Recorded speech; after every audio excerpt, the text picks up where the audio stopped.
I'm delighted to welcome Vishaan and his wife Monica to the BLSI, because it's really important topic. We haven't had an architect here giving a talk for many years, and architecture plays such an important role in our lives, in terms of actually not just where we live, but also how we can live. Yeah, and the kind of relationships we form where we live are driven by the architecture that surrounds us and is created for us by architects. So really, architects aren't just creators of buildings, they're creators of communities. And I think that's hopefully something that will come through loud and clear. I don't know whether you saw the news today, but an architect may well become a saint very soon. Gaudi, yes, is tipped to be the first architect saint. And the last. No, you never know. You never know. There may be another architect who might become immortal in the future to come. But let me just introduce Vishaan, because I think he has done so much in such a little period of time. He's a public thought leader, he's a visionary, and he's the founder of the Practice for Architecture and Urbanism, PAU, a Manhattan-based design studio dedicated to building ecological, equitable, and joyous communities. Vishaan has been responsible for the design of many of New York's leading cultural spaces, and he's a resident of Manhattan himself, including spaces as the Manhattan Planning Director after the events of 9/11. He helped to save the High Line, extend the number 7 subway line, advance Moynihan Station, rebuild the East River waterfront, and expand the Columbian University campus, and reincorporate the street grid at the World Trade Center. So despite real hardship and real evil that can happen in terms of what happened at 9/11, there's always a future. There's always going to be a space that will remain after calamities like that. And actually designing them, creating them, and then seeing them flourish is a really beautiful thing. And I would like to now invite Vishaan to the podium, and please extend your warmest BLSI greetings to him.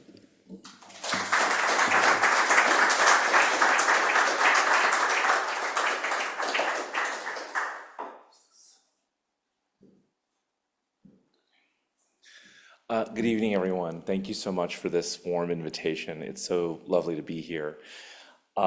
This is my first time in your beautiful city. My wife has been here before, and hopefully not my last. As an architect, it's an extraordinary place to visit, obviously. So I'm going to try to speak not so much about architecture per se, but architecture in terms of how it impacts our daily lives, as Andreas was hinting at in his warm introduction, and kind of the thought about how we can build a future that is more, something that can bring us together more. Try to get rid of that.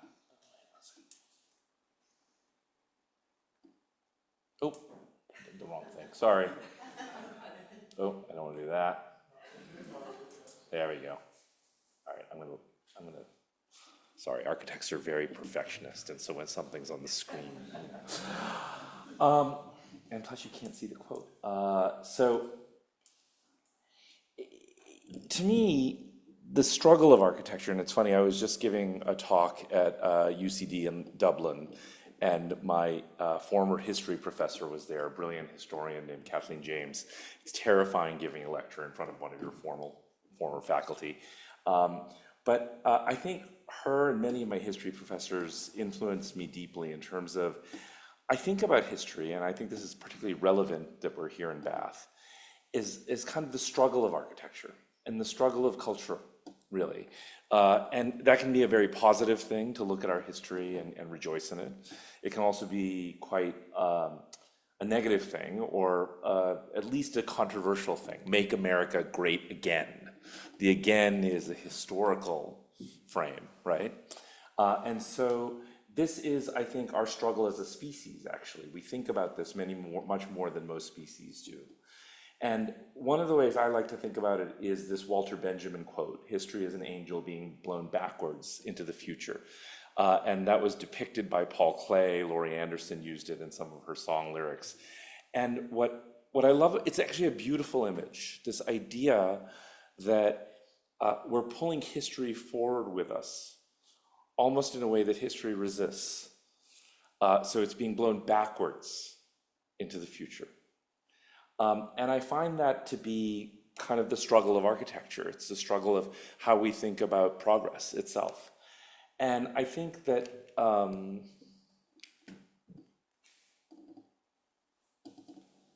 stuck. What did I do?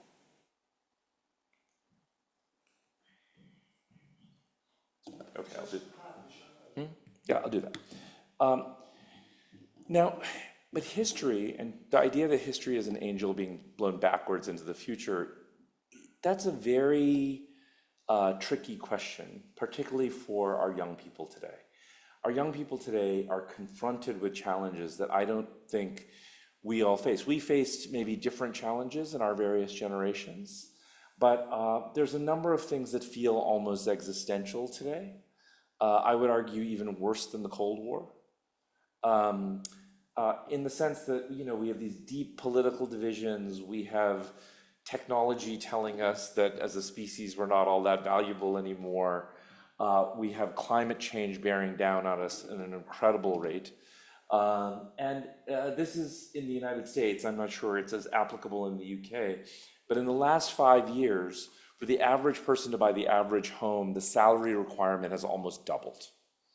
So young people are facing these big abstract threats that they might see on their phones, but they're also facing some very real threats that they feel in their pocketbooks and in their daily lives that makes their lives harder and harder to manage.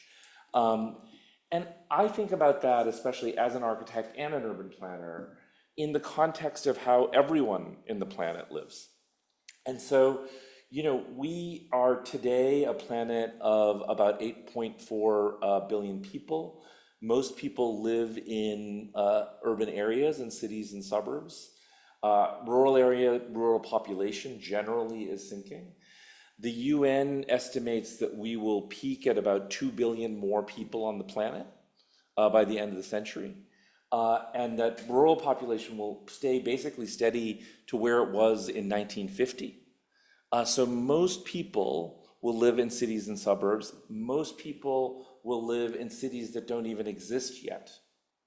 And this will all happen over the course of a very short amount of time. Now, I know for many people that is a terrifying set of ideas. And I'm going to ask you for a moment, maybe for the whole 50 minutes, to not be terrified by that idea. And to be just a bit more deliberate about it. Because under that set of statistics is a whole other set of statistics that is more kind of two trends, not one.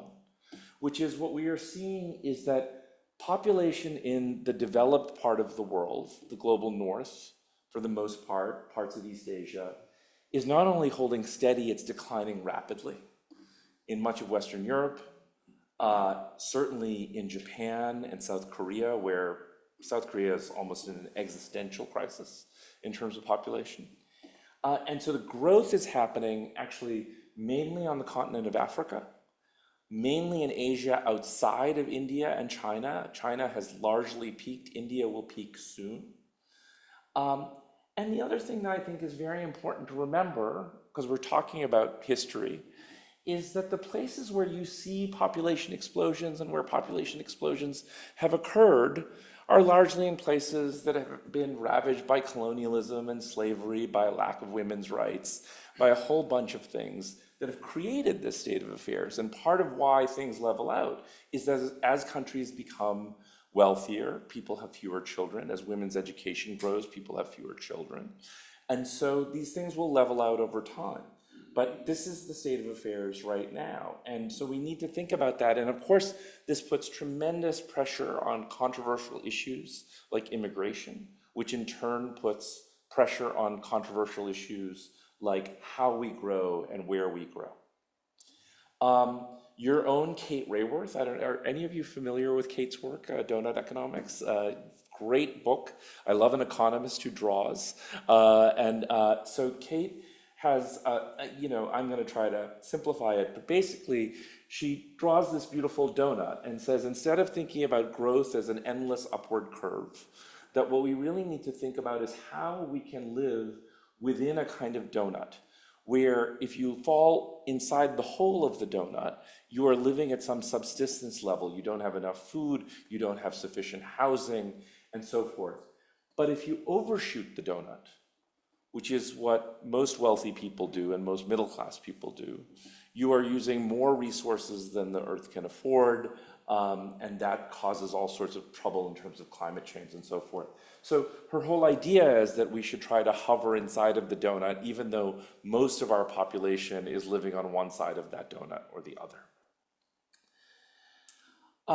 Now, part of why I'm going to ask you to not get so fearful about this trend, or at least not think about it in terms of, well, if you have all of this population happening around the world, then how are you ever going to address climate change? It's really important to look at these two slides. This is UN data. And on the left is carbon emissions per capita. And so the darker the color, the higher the emissions per person. On the right is where population is growing. And so the darker colors are the higher levels of population growth. And if you squint, what you basically see is that those two maps are kind of the inverse of each other. So basically the places with the lowest population growth is where we have the highest amount of carbon emission, right? And that's mainly, and this goes back to what Andre said in his introduction, that's mainly about how we all live, right?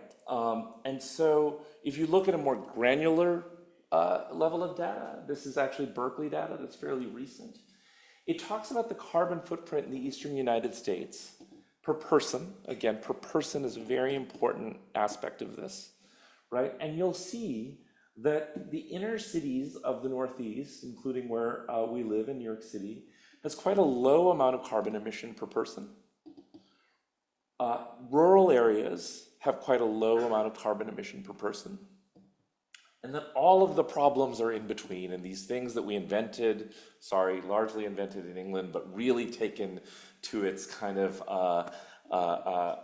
height in the United States, called the suburb. And the data around this is fairly clear, actually. This isn't because people who live in inner cities are angels. It's just that people who live in cities walk more.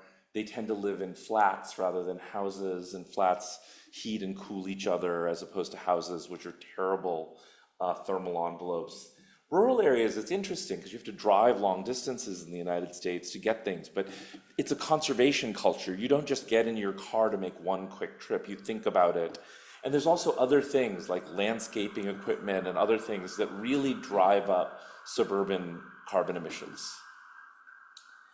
So, when we talk about population growth, so for instance, and again, thinking about the data I just showed you, I mean, that's a 6,000 square foot suburban lot in California.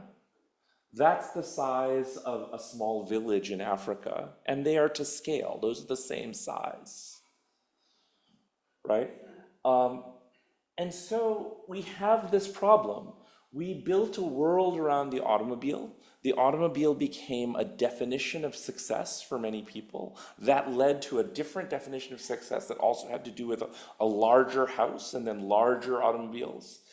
And this has now gone from an idea that, again, was largely a Western idea confined mainly to America, and it has spread because since the 1990s, billions of people have entered the middle class. This is a good thing around the world, in India, in China, in Turkey, in Russia, across the world. But they have now absorbed that definition of success and said, I am a successful person, therefore I should have a house and 2 cars. And so this has metastasized across the planet. And obviously the problem is that if you're going to have 8.4 billion people on the planet today, 10.4 by the end of the century, this is not a sustainable way of living. This is not something that the planet can possibly support. And so we focus on cities, and many of us have been focused on cities for years. I've been focused on cities for my entire professional life. But the problem is, cities are not so great either. They are also heat islands. We build a lot of extraordinarily monotonous architecture. Most cities have lots of cars in them. These are 6 cities from 6 continents around the world, just like the last slide was 6 suburbs from 6 continents around the world. And they're all starting to look the same. You can land in these places, you can go to a Starbucks, and you don't know if you're in Shanghai or Mumbai or Dubai. And so, this to me is a real dilemma. So what have I tried to frame for you? This idea that the planet is growing. We are going to build much more in the world because we don't, and don't let things like empty office buildings or some rich people's empty flats in London fool you. None of those numbers add up. We are going to need a vast amount of square footage to house the underhoused people that we have in the world, both in the Western world who are impoverished and people from the global South. And so to me, we have to kind of start from scratch. And it begins with this idea that we have to stop building around the automobile. And we have to think back to what we are as a species, who we are as a species. And so the book, this is a foldout in the book that basically is our greatest hits. It is what we've been building since antiquity as a species. Now, one of the things that, not so much maybe today, but technologists and economists through the 20th century, when the telephone was invented, right, people argued we would stop living in cities.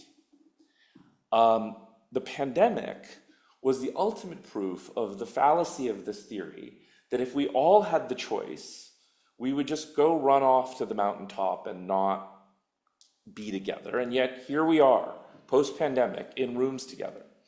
And so the fact is, if you look going back to antiquity, and you'll notice that we have continually, as a species, built communal civilization, not just for economic reasons, but for spiritual and cultural reasons. Things like urban grids. So in ancient China, the urban grid, as you ascended north, you ascended towards the heavens. In ancient India, as you spiraled into the center, it was a spiritual journey. In Greece, of course, the grid represented democracy and egalitarianism. In Rome, it represented power. The laws of the Indies that established all the cities across Latin America were about power as well. William Penn, when he drew the grid for Philadelphia, was again back to egalitarianism and a system of 5 parts. So we have continuously looked at the way we live as a kind of mirror and a window of who we are as people and how we want to live together. And I think those are very valuable lessons, because to me, it centers on this idea that the book centers on, which is called urbanity. And I want you, most of you probably associate the word urbanity with big cities, with size, with scale. I'd like you to challenge that definition. Urbanity is not about size. You can have urbanity in a small Japanese village. That's Goodwood, Canada, which is where Schitt's Creek was filmed, if any of you saw that American series or Canadian series actually, or Hong Kong, which is a very dense circumstance. So you can find large cities or small villages that have this quality of urbanity. And to me, it is not about how big it is, but it is about how mixed and how much the place celebrates the sense of difference. Okay, so in other words, you can have a village that's very segregated, you can have a village that's very mixed, you can have the same thing with a large metropolis. So why this idea of difference? Why is that so important? And why isn't it community versus urbanity? Community is a very important thing in our field. Ever since Jane Jacobs' writings in the 1970s, most of us have talked about how architecture and urbanism serves communities. That is a very important idea. The problem is it can get very limited when communities get tribal. When communities get tribal and everyone clusters together, meaning that they start thinking the same, they start voting the same, they start praying the same, that then becomes a problem for our discipline, I would argue, in terms of understanding communities as the end goal of what we're building, as opposed to this idea of urbanity and social friction, where we celebrate and embrace difference, right? Because difference is a very, very important thing in a world of 8 or 10 billion people. And it means that we understand each other more as human beings. It also is critical to the idea of progress. This is a diagram drawn by a Greek city planner, Konstantin Doxiadis. This was well before nomenclature about red states and blue states in the United States. But this idea that every once in a while an iconoclast is born, someone who thinks differently than the society around them. And they feel quite lonely. But then as time moves on, they tend to seek out denser and denser circumstances to find fellow iconoclasts. And as they find them, they start generating new ideas together. And as they start generating new ideas together, they start creating contagion in society, meaning that they start creating a sense of progress through new ideas. And so this could be a diagram of the Arab Spring, for instance. So this is very important in terms of this idea that difference brings a sense of social and cultural progress. There's also a lot of data coming out around public health, that if you control for things like smoking and alcohol consumption and overeating, that the main cause of, well, let me put it the other way, that longevity and health has proven links to people's social connections, the strength of their social bonds. And to me, I ask as an architect then, how do I build places that build social connection? And so I think what we're now experiencing, especially post-pandemic, is how do we build these kinds of places that I'm calling urban?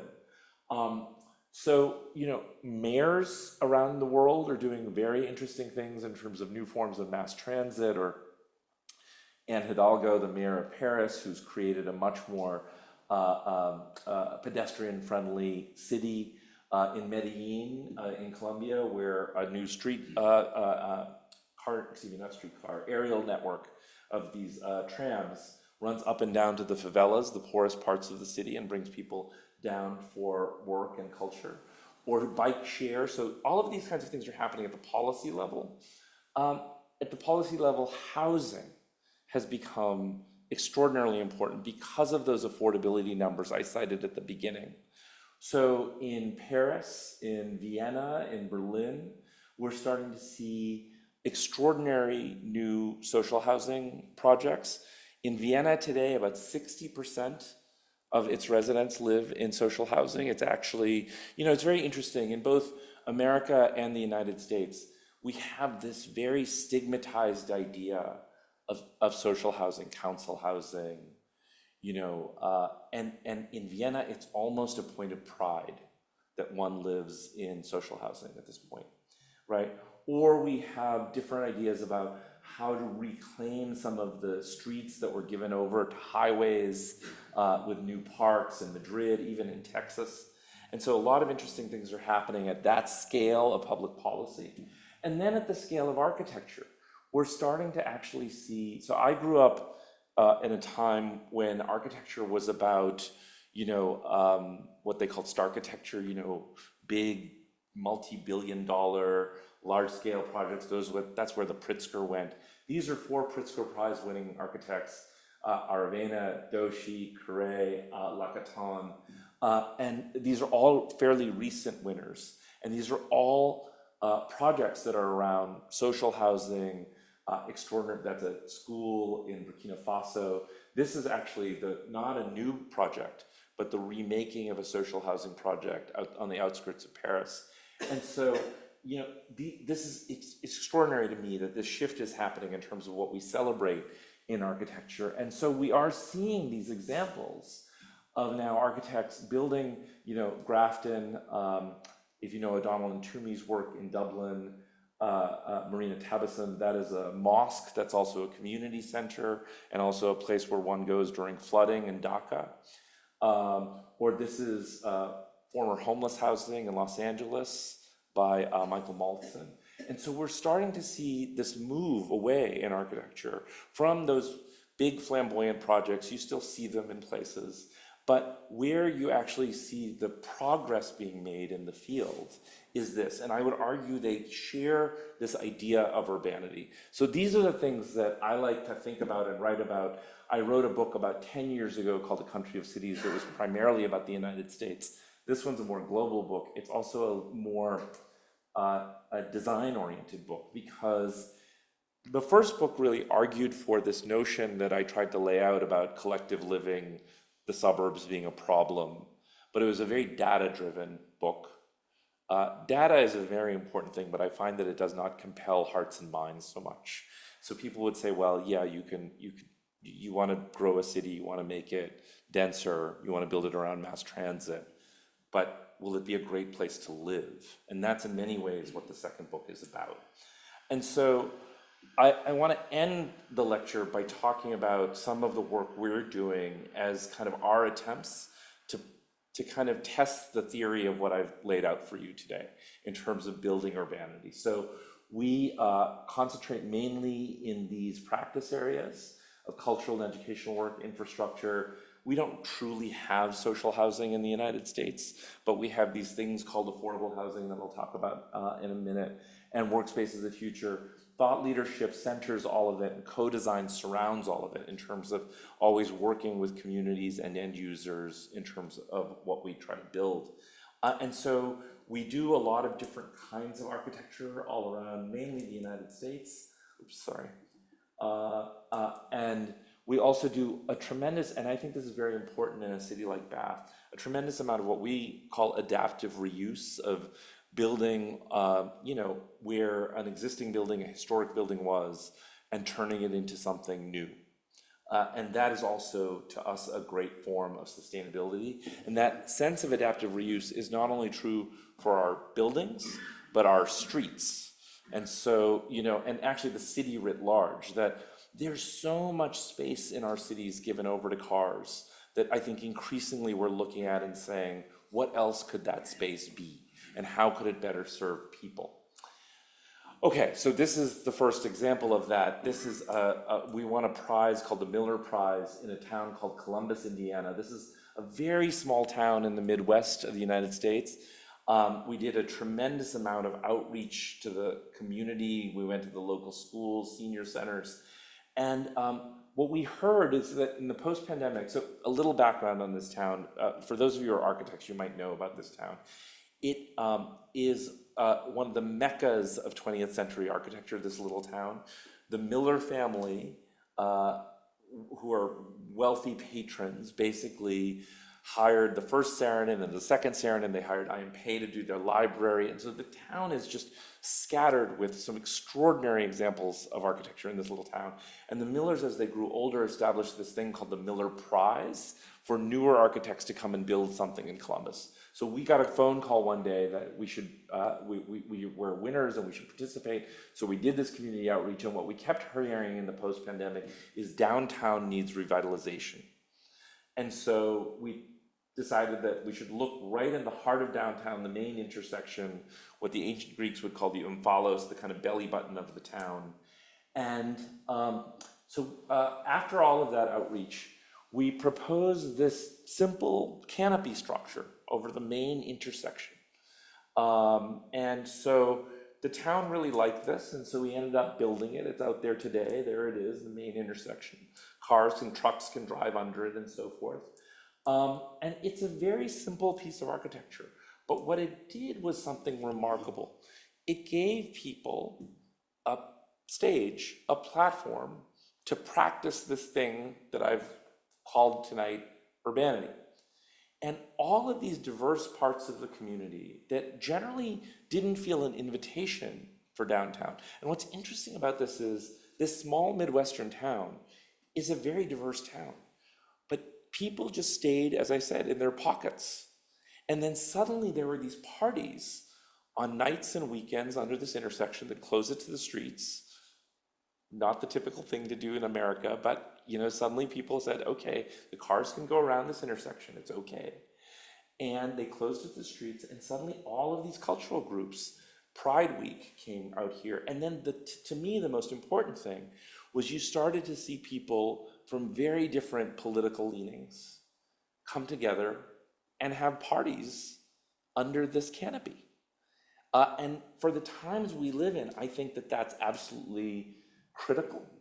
It is, to me, the antidote to what social media does. We already know that social media has algorithms that's trying to silo us and get us to fight. So to me, the role of architecture today is to try to bring us together and get us to talk. And it also is a reminder. Aldo van Eyck, a famous Dutch architect from the 20th century, said, whatever space and time mean, place and occasion mean more. And to me, this is this idea that the structure can be a simple thing.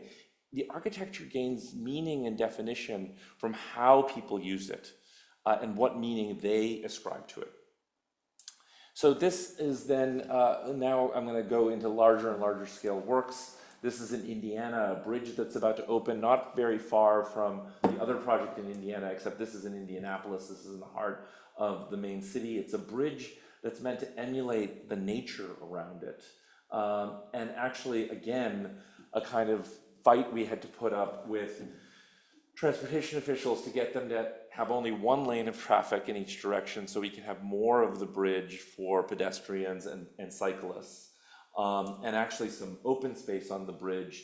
It's very near the hospital complex, and I felt very strongly that, you know, if you're visiting people in a hospital, you needed a place of solace to go to and think about, and this place was a great place of solace. And so this is that structure of the bridge, this steel bridge, and that is a construction photo from about 6 months ago. So I'm going to the opening. I'm very excited about it in just a few weeks.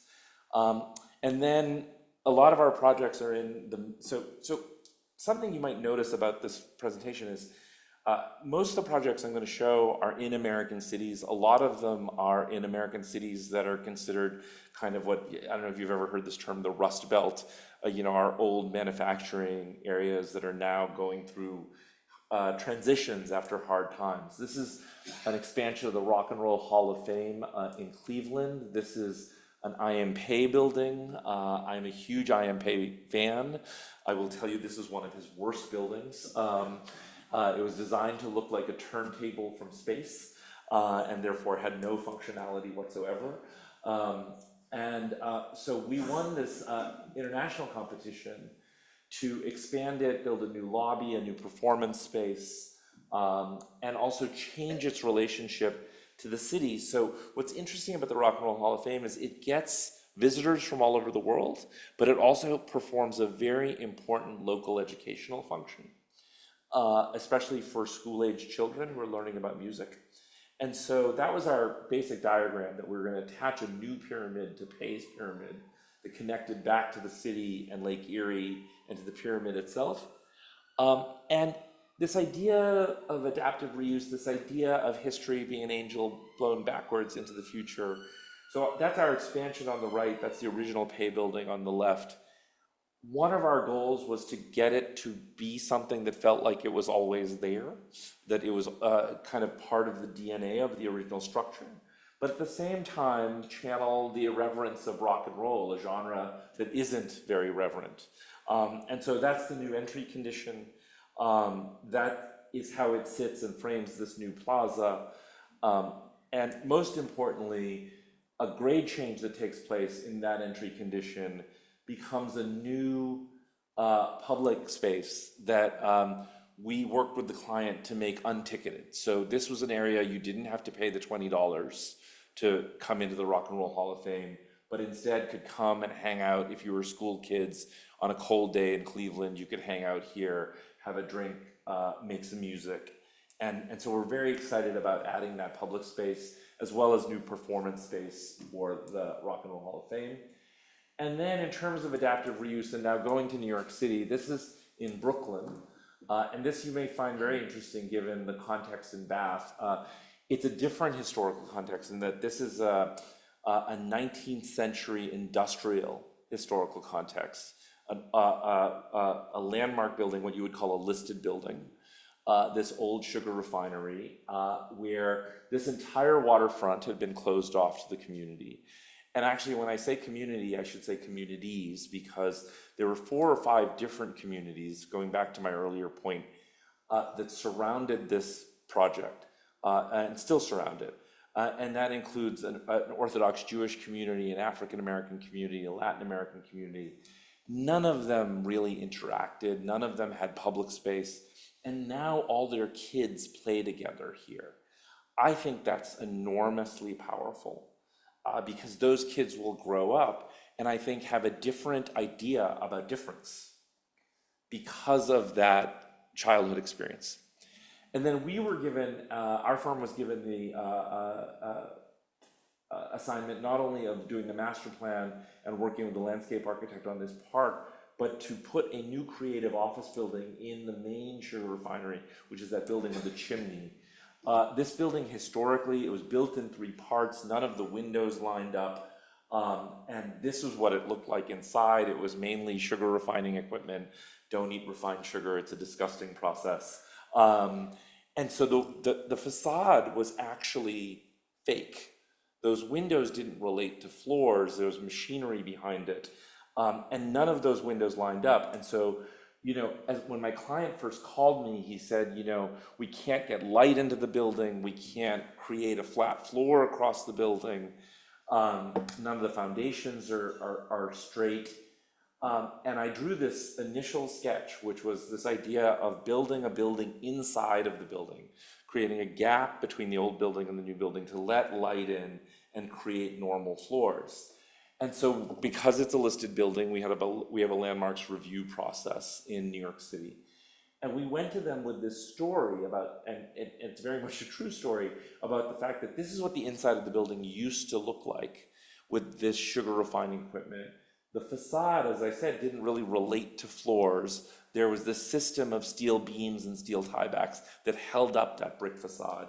And we proposed that the new building, as I said, emulate that condition and create a new series of steel tiebacks that held up the brick facade, but with this new building inside of it. And that is actually not a rendering, that is a photograph some 7 years later of that idea come to life. So there's a 12 to 15 foot gap between the new building and the old building. It's kind of a bottle in a ship, if you were. And our landscape architect had this extraordinary idea of creating a vertical garden in this space. So there are 23 oak trees growing in the space. And that's what it's like from the inside. So again, in this post-pandemic world, where we're trying to bring people back to offices so they can create this. This is an ordinary office building. It's meant to be for creative industries. That this is a fundamentally different idea where one works, of how one is relating themselves to nature, and how one can have a different view of the city. The brick also acts as a screen in terms of glare and daylight. And then the top of the building, which is this round arch because of the round arch style of the original building, which is actually, it's an interesting story of itself. It's a fire retardance device to have these round brick arch windows. And so that round arch becomes an event space at the top, and this building becomes something that grounds the entire redevelopment. So that includes 3 million square feet of new residential, and some interesting architects have each participated in the new buildings with that park. This can't just be in Dubai or Mumbai or Shanghai. It is grounded in the history of the place. And there's been tremendous community support for this project because there was an attempt architecturally to say, we are going to grow, we are going to change. We're New York City, we have to grow, we have to change. That is actually the history of New York City. But that we can do it in a way that pulls history forward with us. And that comes down to also the ground floor experience, always very important, the way in which the building is porous to the landscape around it. And then that's the event space at the top. So, Andreas mentioned I had worked on the High Line. I don't know if any of you have been on the High Line, and that project sort of reminds me of that. Those are great kind of cutting edge projects. But I want to just really close now by talking about housing, which is, providing people shelter, which is the most fundamental thing that architects do, in my opinion. So this is an all affordable housing project, again, our version of social housing in one of the poorest parts of New York City in Brooklyn, where we've been working with a pastor who the church owns 11 acres of parking lot. I drew this sketch for him almost 8 years ago now about this place centered on the church, a new cultural center and a school and a small park, then surrounded by housing. And the ground floor, the idea was to fill it not just with retail, but with social infrastructure like vocational training and childcare.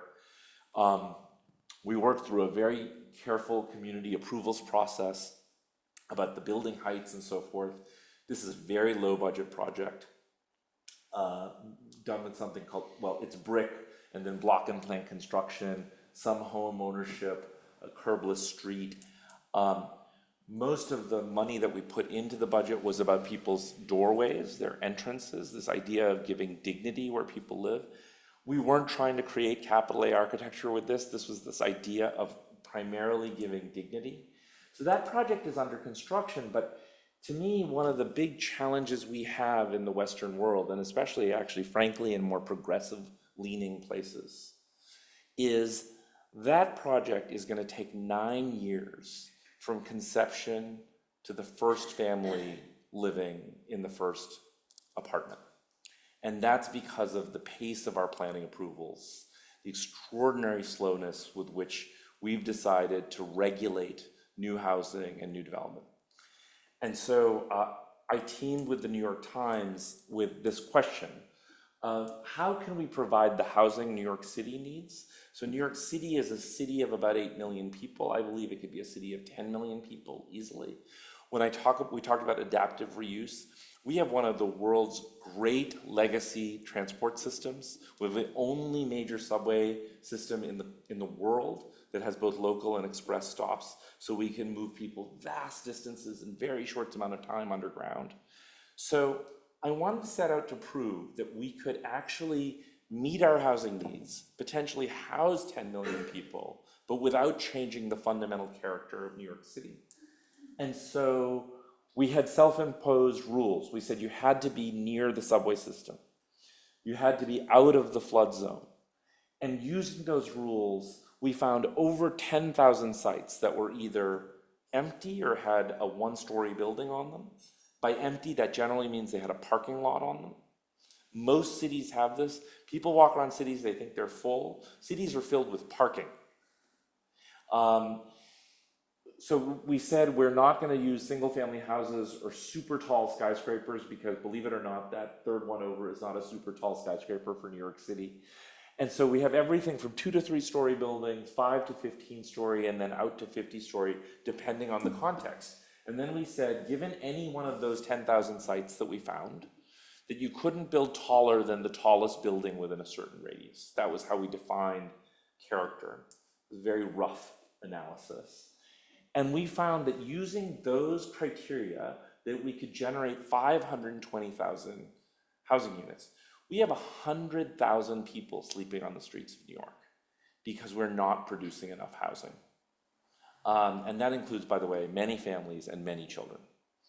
And for a city that is a largely politically progressive city, ask any of the last 5 mayors we've had, who all are very different individuals, what it's like to build a homeless shelter in the most progressive leaning parts of our cities.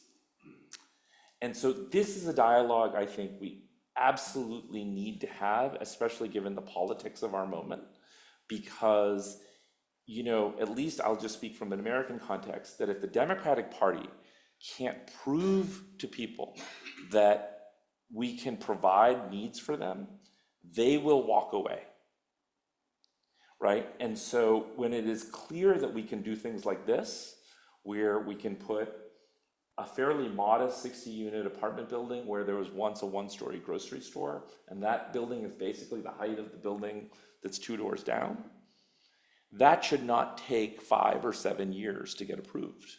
That's madness. And yet that's what happens. It's what happens in San Francisco. It's what happens in almost every single city ruled by Democrats. And I'm a lifelong Democrat, but I'm telling you, this is not what happens in Texas.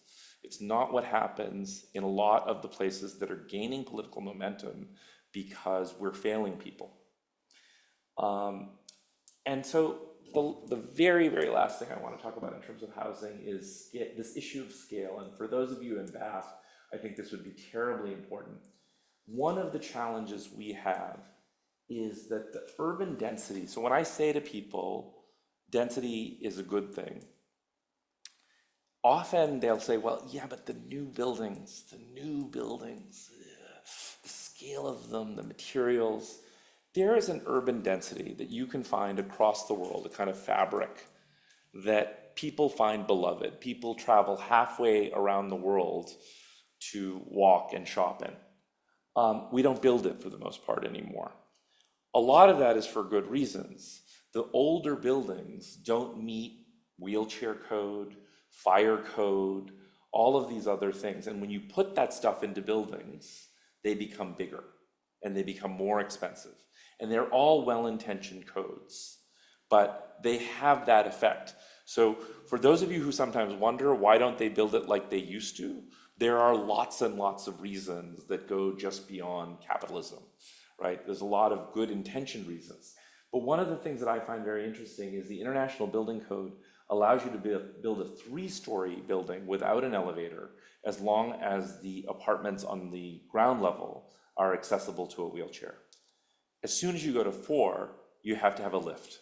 And as soon as you have a lift, you build 2. And as soon as you build 2 lifts, you build a corridor and fire stairs. And suddenly you've jumped from a 20-unit building or a 30-unit building to a 100-unit building to make that infrastructure something you can pay for over a certain number of units. And so I've become very interested in this 3-story scale. Part of it is because that 3-story scale in most sunny climates can support enough solar panels to actually generate more electricity than its inhabitants need. It can also create a community scale in terms of, and by the way, something I just have to say, walking around Bath, there's a relationship between architecture and urban design in the city that I don't see in most places.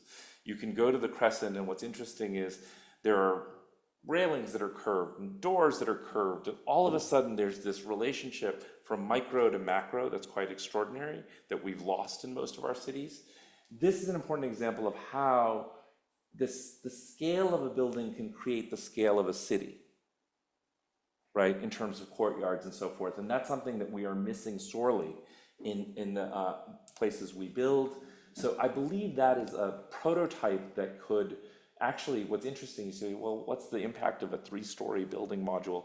If we all lived at that density, we would not use even 1% of the surface of the planet for housing, leaving the rest for, agriculture and nature. So I really believe in this, that you can create architecture that creates that social friction, that creates nature, culture, and joy.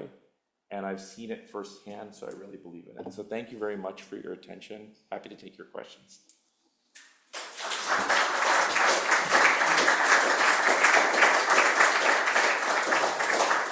I promise you 50 minutes. Thank you very much indeed, Vishaan. That was an excellent talk. Thank you so much. We're talking about architecture in terms of shelter, in terms of spaces, in terms of connections, and ultimately somewhere to be at home in. So thank you very much for a very interesting talk, very diverse and very, very helpful, and certainly more diverse than the city of Bath. So it's been a real pleasure. We now come to the Q&A session. We've got about 20 minutes for Q&A, and then we've got a book signing. So I'm going to start in the room. We've already got a question online, but I'll start in the room. So who would like to go first?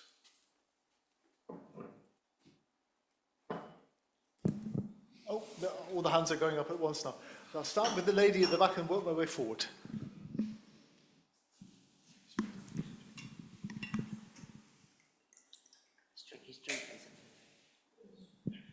A very interesting thought, thank you very much.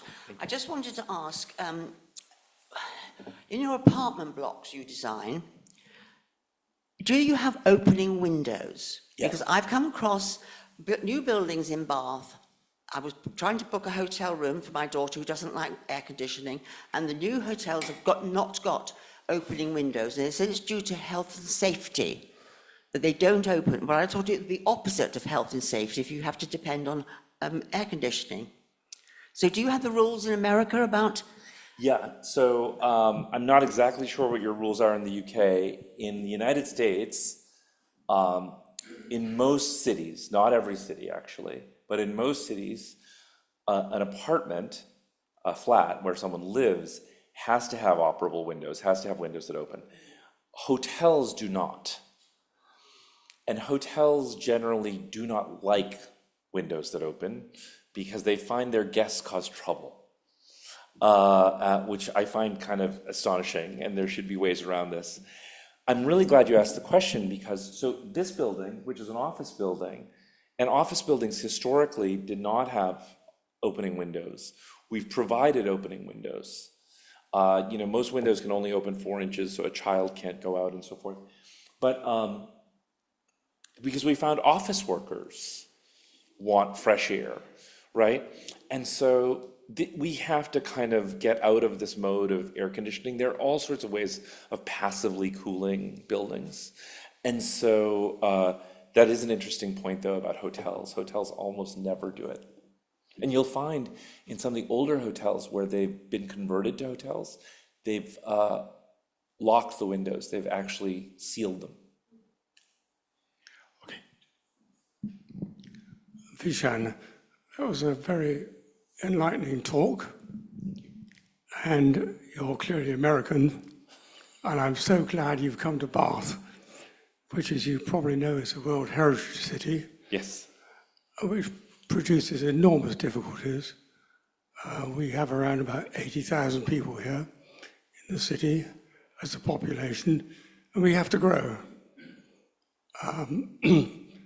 We live in a highly structured, bureaucratic society here, where changing a listed building is very, very difficult. Whenever a bit of green space comes up in the city, developers or the council want to develop it.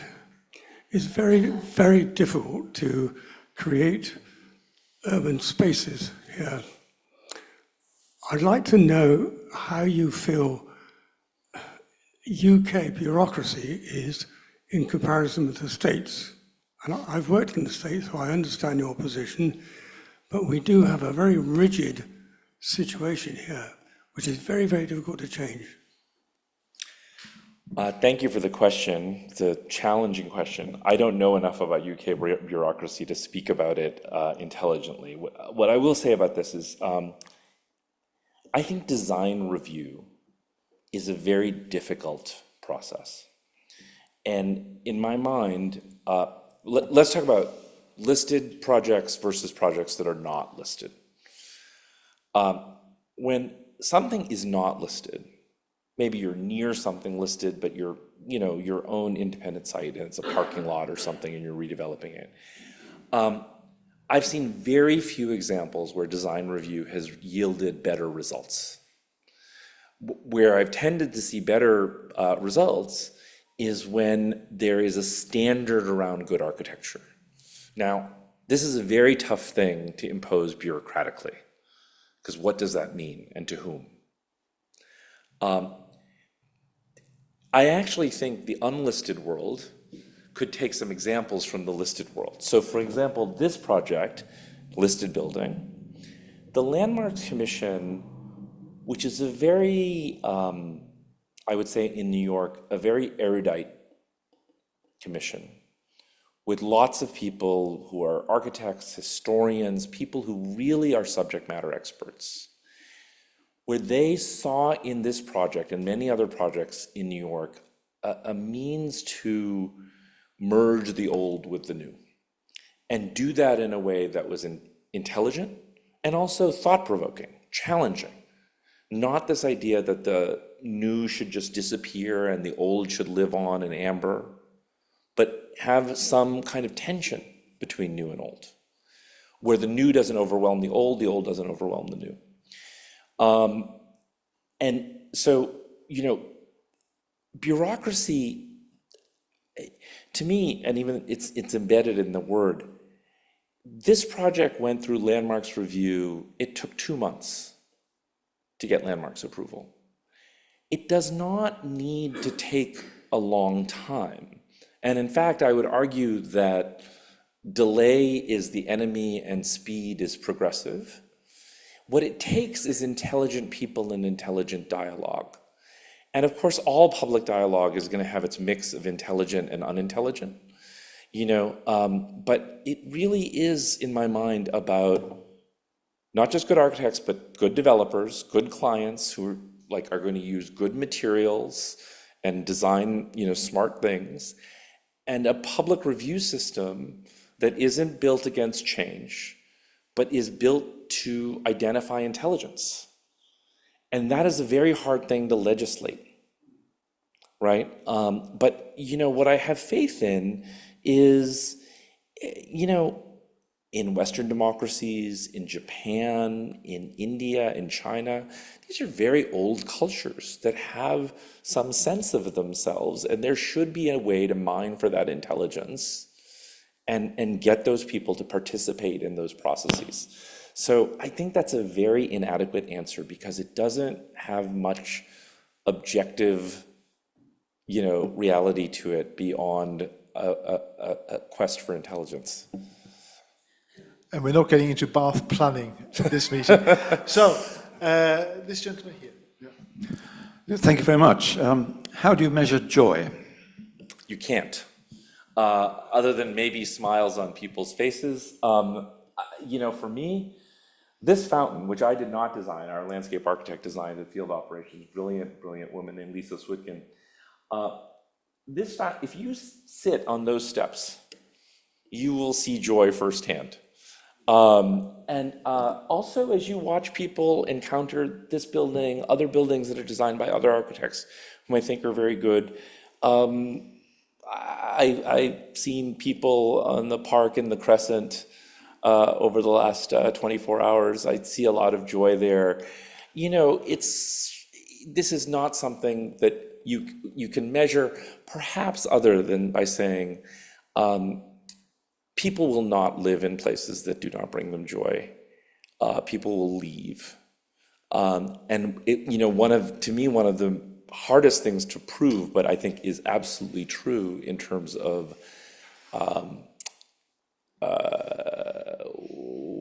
whether or not a place is sustainable, is whether people take care of it. So I see a tremendous amount of care put into this community. Right? And that's because people built things lovingly, and so they will therefore take care of them lovingly. And you will see that the stuff that was built, so you can have every sustainable bell and whistle in terms of solar panels and all of that stuff. If it isn't something that brings people joy, they won't keep it, it will get torn down. And that's a much worse thing for the environment than all the bells and whistles that were added to the building. Okay, well, the brevity of the question was joyous. So if we can repeat that for future questions, that would be wonderful. I'll try to be briefer in my answers, I'm sorry. Thank you for a fascinating talk. About 20 years ago, I was involved with a project that was trying to revive Jeffrey Sachs's original Smart Villages project. And it died before COVID, unfortunately. But I wondered now, when you put up that map saying how the population growth is going to be, mostly in Africa, and how are these people going to be housed, already at that time, people were saying, well, yes, we would perhaps like to live in cities, but could you give us an alternative? And so this idea of a smart village, was gaining a lot of traction. I wonder, is this dead in the water now? Are people still talking about this? I mean, are you doing anything, for example, in South Africa, in the shanty towns or in the favelas, or is anything happening in that space? I think there's a lot going on, and it's interesting. I'm not doing.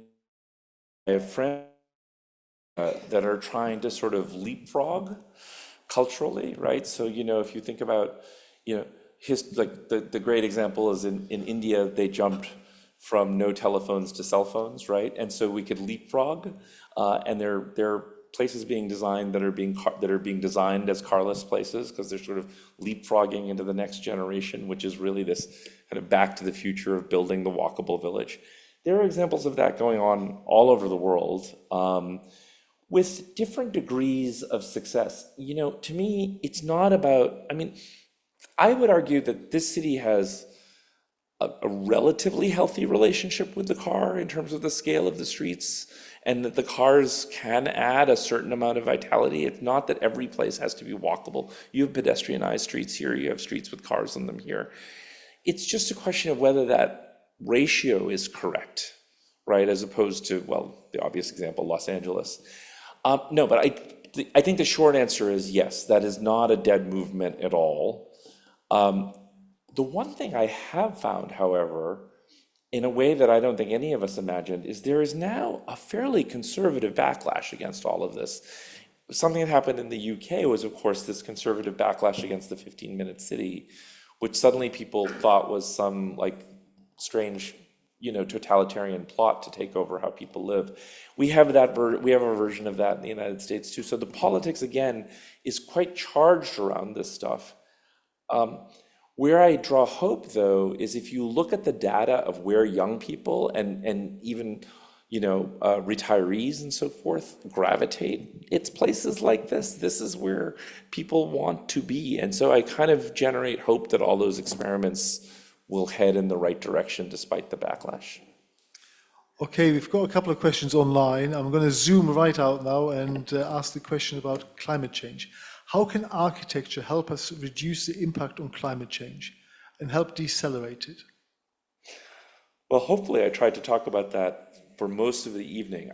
To me, again, we can't just, first of all, I don't think environmentalism can afford to be anti-human being.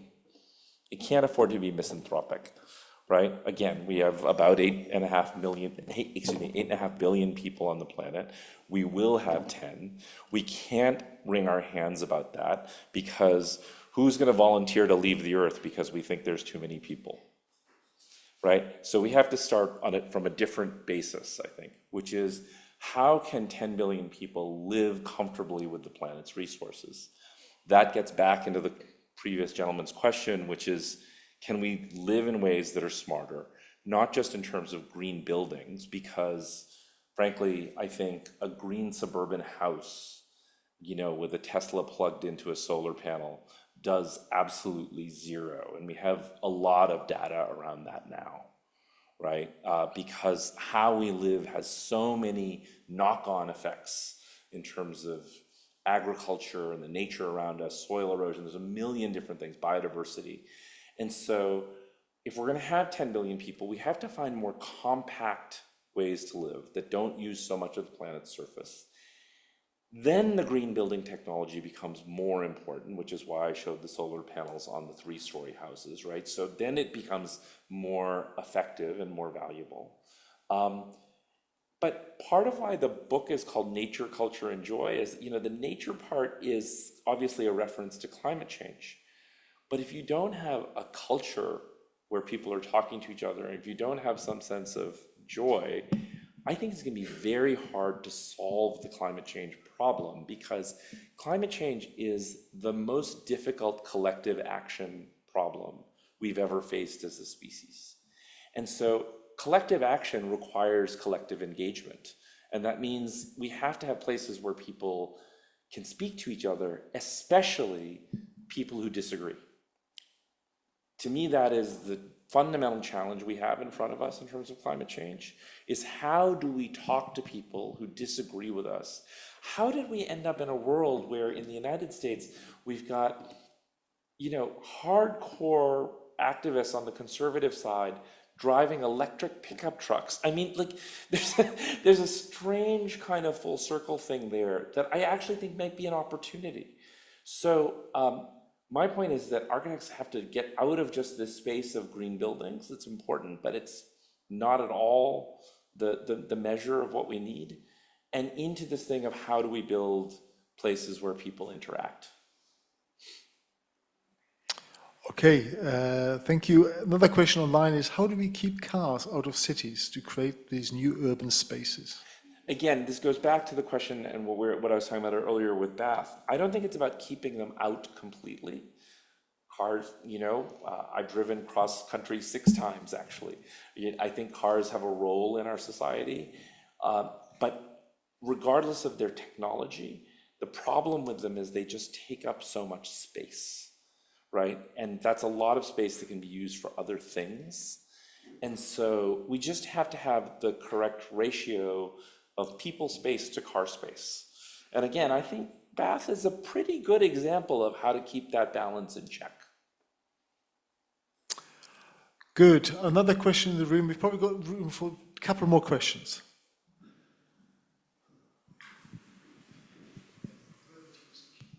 I'll be as short as possible.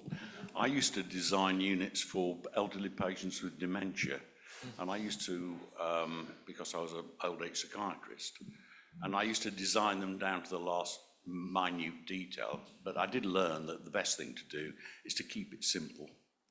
You know, a simple box that you could actually move the rooms around inside, because I don't know what the next generation of patients with dementia are going to need. They're going to be different from the ones that I treated 10, 20 years ago. One day, there might be no patients with dementia, and we'll have all these buildings that are no longer suitable for anybody if we've over-designed them. So that's one thing that I learned, and I very much agree with your last point, that if you build to 3 stories, you can keep it simple. If it gets more than 3 stories, you add all sorts of complexities. And I would very much, again, support that. What have I learnt? Keep it simple. Don't think that you know everything.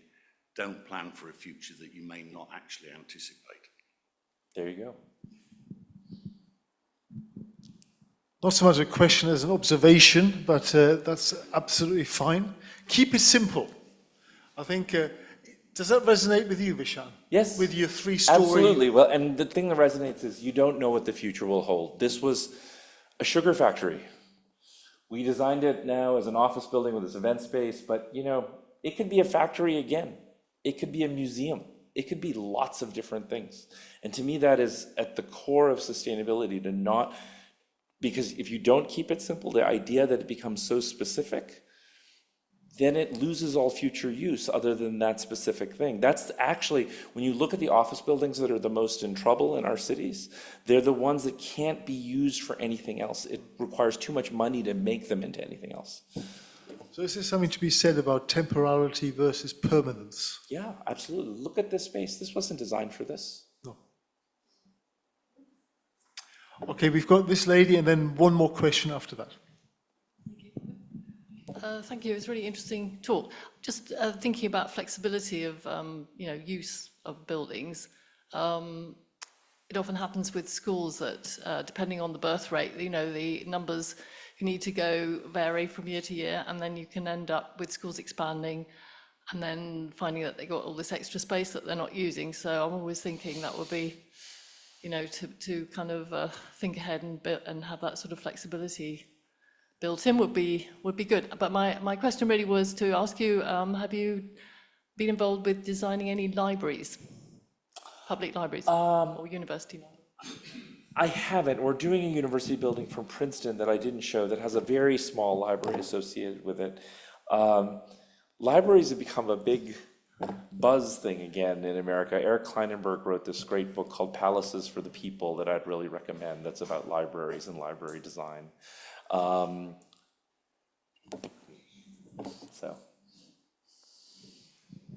Okay, this gentleman here has just remembered his question rather than his observation.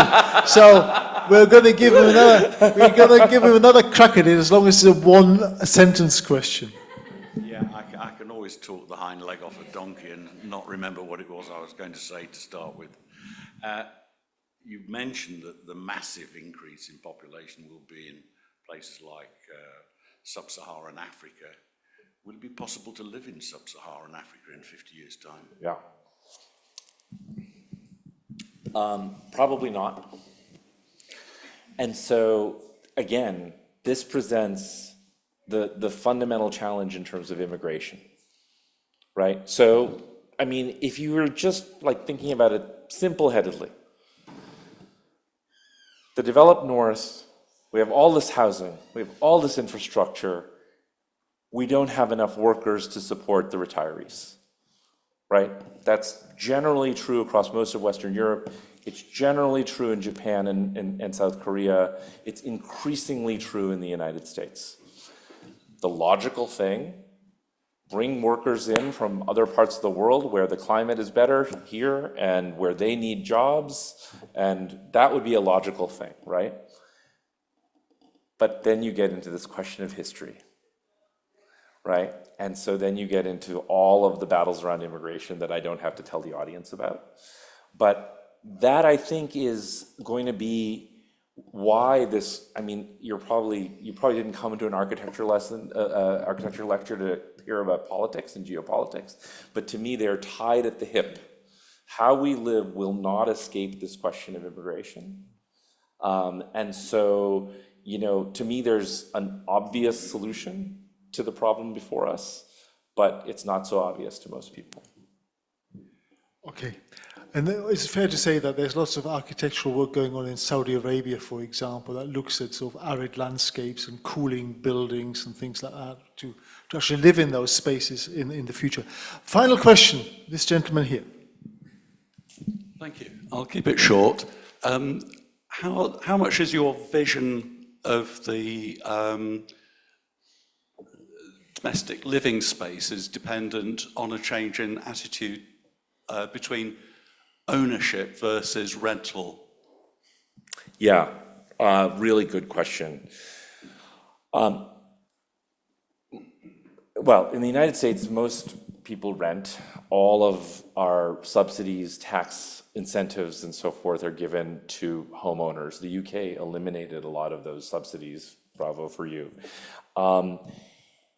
It is very important, going back to the statement about the fact that we don't know what the future holds, that people have flexibility in their housing arrangements, and that's very difficult to do if you own your home.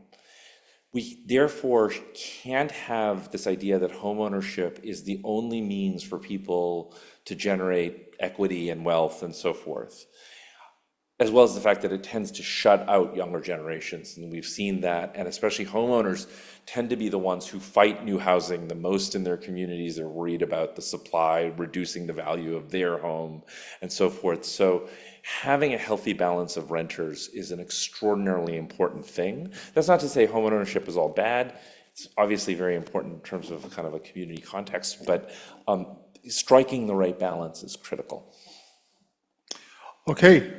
That is it, folks, and I hope you enjoyed this fascinating talk. For me, it was very pertinent because one of the things that we here at the BLSI are trying to achieve is to reimagine this place as a fully functioning permanent public museum.